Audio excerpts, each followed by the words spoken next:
My friends, why would you try to buy peace from a man who prays every day for the world to end? What you're about to hear is not just the account of a diplomatic crisis, it's the sound of a countdown. Do you believe that Iran is seeking the atomic bomb just to defend itself? If you believe that, you're playing by the rules of a game they've already burned. What's on the table now isn't diplomacy, it's the fulfillment of an 1100-year-old prophecy. And in this video, I'm going to show you why negotiating with the Revolutionary Guard using economic sanctions is like trying to put out a theological fire with dollar bills. They don't want your money, they want the chaos that precedes the end times.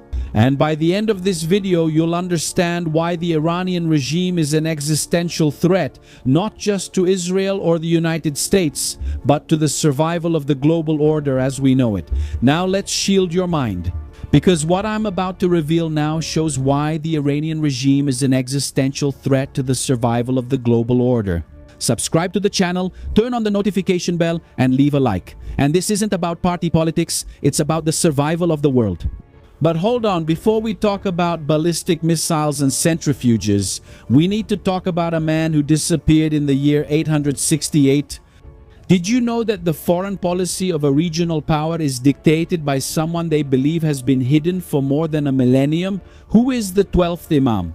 And why does the Revolutionary Guard believe that a nuclear war is the official invitation for his return? To understand the danger, you need to understand who you're sitting at the table with. In Islam, there is a deep division. On one side, the Sunnis, who make up 90% of the Muslim world. For them, the Messiah, the Mahdi, is yet to be born. But in Iran, where the Twelver sect dominates, the story is different. He has already lived. He is Muhammad ibn Hassan, the 12th direct descendant of the Prophet.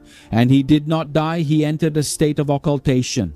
And here is the strategic key that the West ignores. In the Revolutionary Guard's dominant Shia theology, the Mahdi only returns during a period of absolute chaos, extreme injustice, and global tribulation. In real-world terms, for us, chaos is a failure to be avoided at any cost. For the leaders of the Revolutionary Guard, chaos is the fuel. If the atomic bomb causes Armageddon in their minds, they don't lose the war. They fulfill the prophecy. But this is where things get really scary, and no TV news will tell you about it. Globo doesn't talk about this. The regime isn't just waiting for the end of the world. They're trying to build the end of the world. And look at the level of this strategy. They used the nuclear deal to buy time. While they were preparing the ground for doomsday, while Western diplomats were celebrating limits on uranium enrichment, Iranian generals were obsessively focused on missile technology. They weren't backing down. They were just fueling the rocket engine while the West was signing the checks. This happened during the time of Barack Obama, with that huge 2015 deal which was later cancelled by Donald Trump. And the 15-year limit, it wasn't a peace pact. It was the timer on a vault that, when opened, will deliver intercontinental ballistic missiles, the ICBMs, capable of reaching any Western capital carrying a high-tech warhead. But why not accept the diplomatic cover of the United States for a decade and a half while perfecting the accuracy of long-range delivery systems?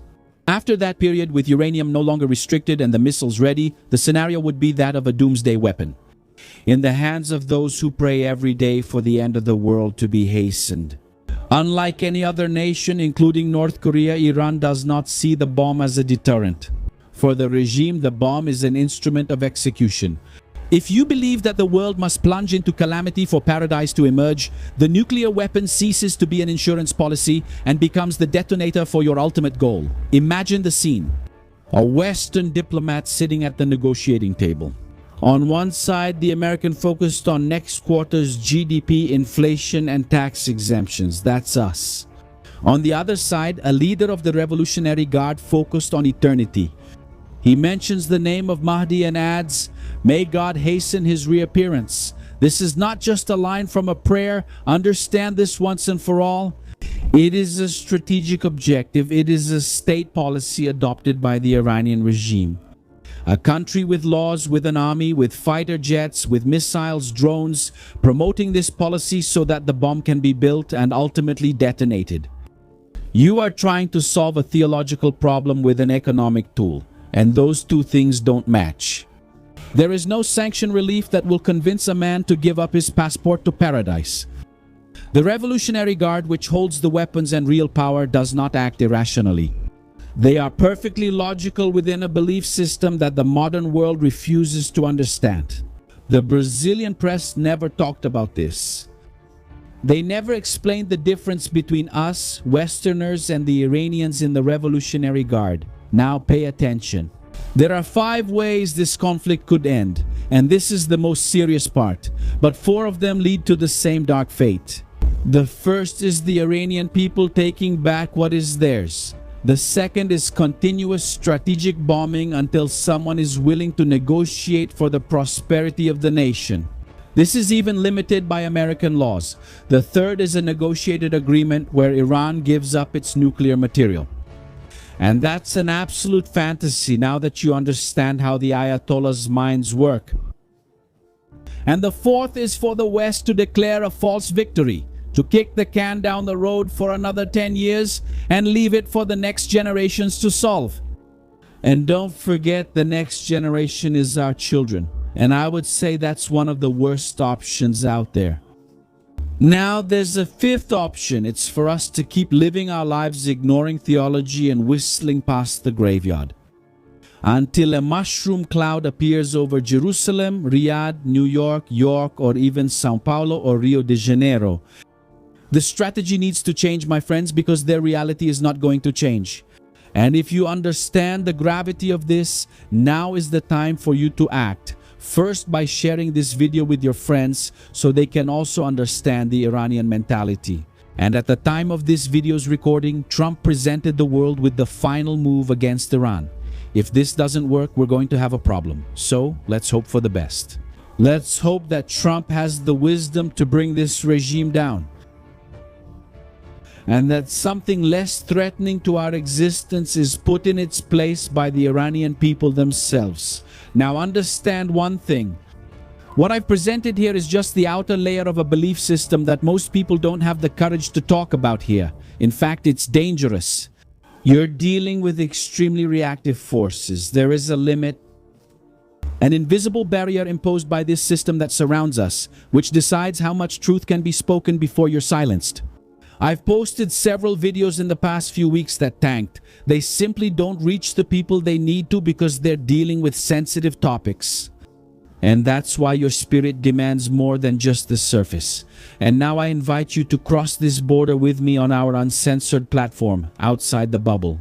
There, where the chains of the algorithm can't reach, we face serious realities head-on and discuss real geopolitics without filters. There are already more than 3,000 subscribers who support the truth I bring to you here. I come and pull you out of this box so you can understand what's really happening in the world. QR code on the screen, the link is in the description and in the first pinned comment. And there's one more really cool thing. We created a channel about series and movies for you who want to understand intelligence patterns, the inner workings of Mossad and the CIA, and the real-life dramas of the Middle East that cinema has been telling for a long time. Selected series, movies without woke messaging, without whining, all curated so you can enjoy with your family without worrying about any hidden agenda influencing your mind or your families. The link is down here and showing up on the card. Now shield your mind. I'm Shimon Oliveira. See you in the next video.